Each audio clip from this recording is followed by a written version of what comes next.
Luto na yung ating tilapia. Ayan. Lalagay natin siya dito sa sa ating bowl na may super sour.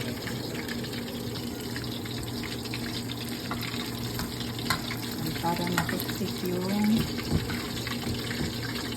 kanyang oil.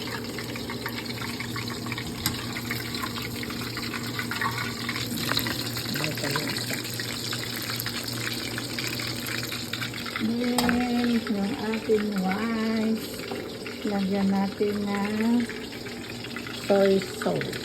Dark soy sauce. At saka ating sausawan. Vinegar. Yummy.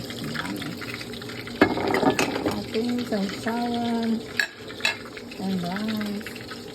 Then, lagyan natin ng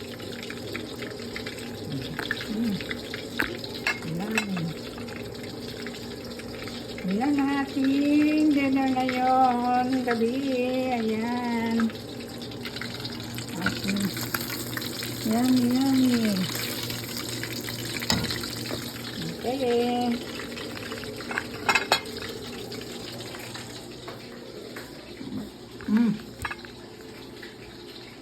Okay, bye.